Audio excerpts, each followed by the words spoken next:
everyone, and welcome to this week's edition of the VOA co-production with WION. I'm your host, Susan Tehrani, coming to you live from New York City. We begin with a closer look at the implications of President-elect Donald Trump's picks for his cabinet. U.S. President-elect Donald Trump says on his Truth Social account that his pick for border czar will be in charge of all deportations of illegal aliens back to their country of origin. VOA's Veronica Villafanye reports on Trump's pick. Tom Homan, take a listen. Donald Trump's choice for border czar has worked for more than 30 years in federal immigration control. Tom Homan told this year's Republican National Convention that every president has said he would secure the border, but only Trump did it. He created the most secure border in our history, and that's a stone cold fact. The data proves it, and guess what? He's going to do it again. On the campaign trail, Trump promised mass deportations of undocumented immigrants. Immediately upon taking the oath of office, I will launch the largest deportation program in American history. Though experts note that migration and crime rates are not linked, Homan says deportations will fix what he calls the immigration mistakes of Joe Biden's presidency. President Trump is going to end the Biden-Harris open border madness.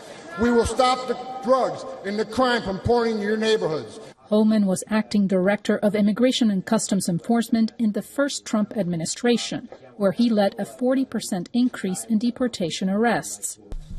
Overall removals are down because the border's under better control than it has been in 45 years. Illegal immigration was a major issue for many voters in this year's election. Political analyst Francisco Rodriguez says Homan has a zero-tolerance approach.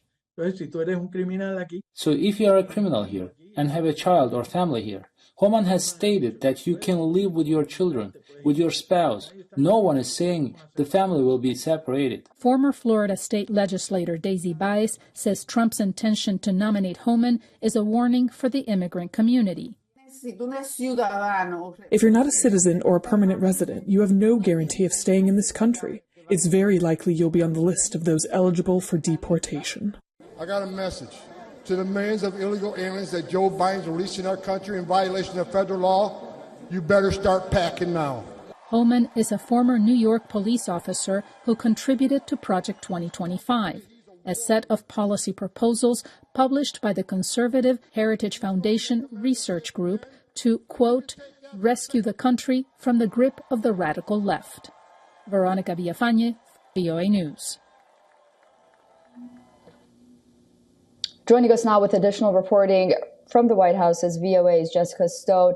Jessica, great to see you. Even before he gets a hearing on Capitol Hill, Tom Homan is already getting pushback from some city leaders around the United States. What can you tell us about that?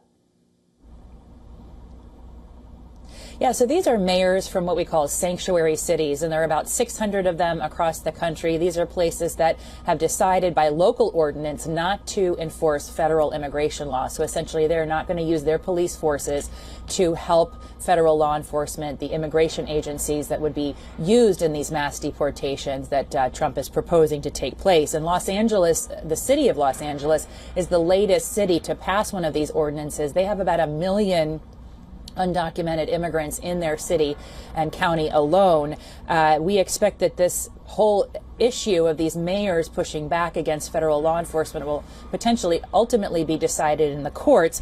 And in the meantime, though, Homan has said on Fox News, quote, if you're not going to help us, get out of the way because we're going to do it.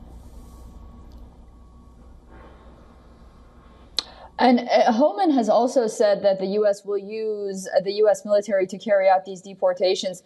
How is that going to work? Yeah, it's not completely clear what the answer to your question is, but here's what we know. Trump says on social media that he's going to declare a national emergency, which will give him more control over National Guard and military troops to carry out these mass deportations.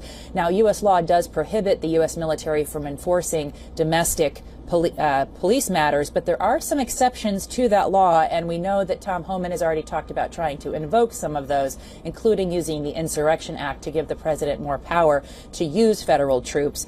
Homan has said in interviews that that's exactly how Trump is going to approach this, and he's also proposed that the Trump administration supplement National Guard troops by rehiring back retired ICE agents. These are the Immigration, Customs, and Enforcement agents that are typically involved in deportations and immigration matters. And he says, well, they could just work on making the tent cities and things of that nature, because we're talking about millions and millions of people. We can already say that about 4,000 service members, mostly from the National Guard, are already on the southwest border, working in some capacity on immigration enforcement, helping Border Patrol protect that border, and that number could also grow in order to carry this out.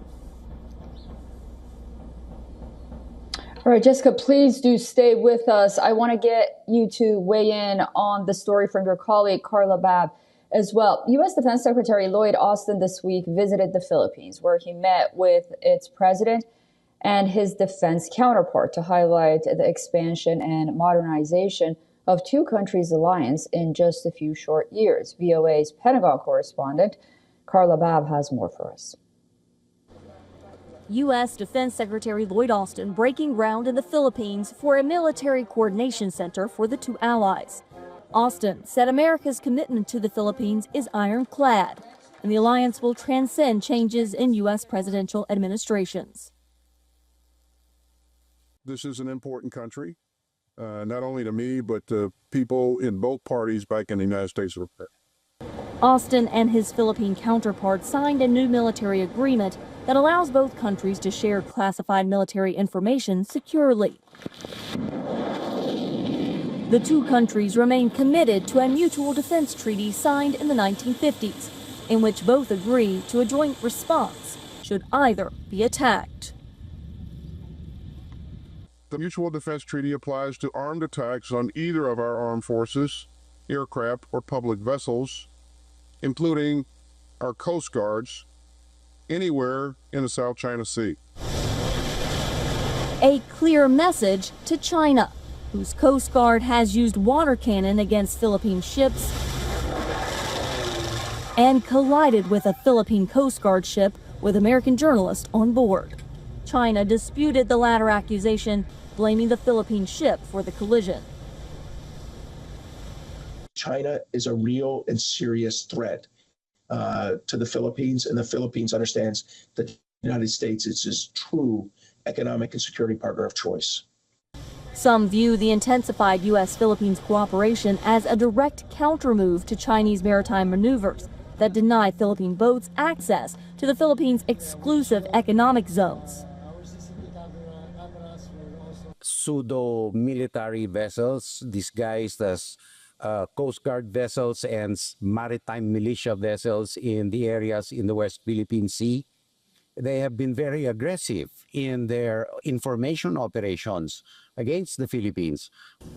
China responded to the increased U.S.-Philippines cooperation by saying no military agreement should target any third party or exacerbate regional tensions. Carla Babb, VOA News, the Pentagon.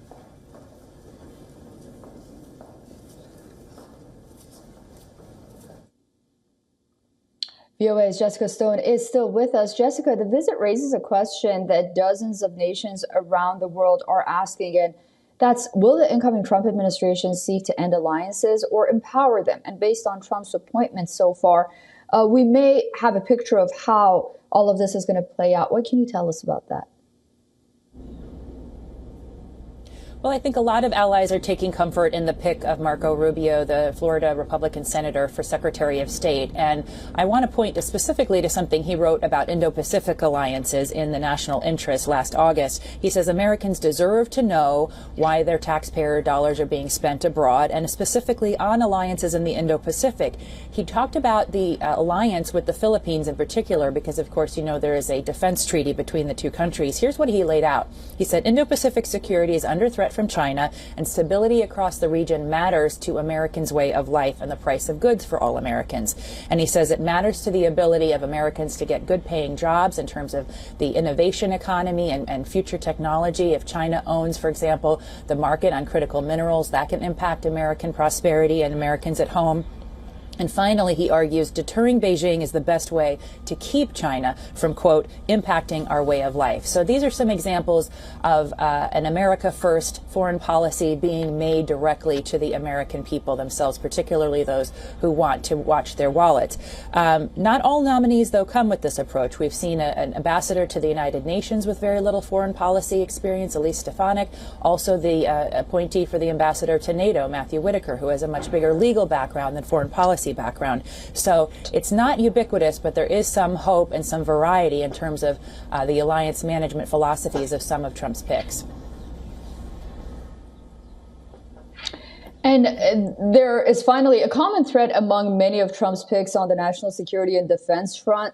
They're all hawks on China. What do we know about the Trump administration's approach towards China? Well, we know that a lot of this tough talk began in the first Trump administration, and some of it continued during the Biden administration. But Trump 2.0 is definitely full of many more, as far as we know so far, China hawks, people who want to economically pursue removing manufacturing from China to the United States, and those who want to increase military might and use a philosophy of peace through strength. But Project 2025, which of course Trump has distanced himself from, but which is also a playbook by the conservative Republican establishment here in Washington, has a lot of China hawks who've written it, and some of the China policy in there, to give you some reference points, some clues as to what we could see in this administration. They recommend that China and North Korea policy comes from those China hawks and focus on growing the U.S. military into a lean, agile fighting force to counter the Chinese moves on Taiwan and in the region. They talk about empowering South Korea to take the lead in defense in the region and against Pyongyang, and using trade and economic pressure as a tool of diplomacy. They also want more burden sharing, which of course we saw a lot of that argument in the first Trump administration. And they add that they want to see a modernization of the nuclear arsenal in the United States to counter what is already a growing nuclear power in China. Susan? All right. Well, Jessica, thank you so much for all of that. I hope you have a great weekend, and I'll talk to you next week. Thank you.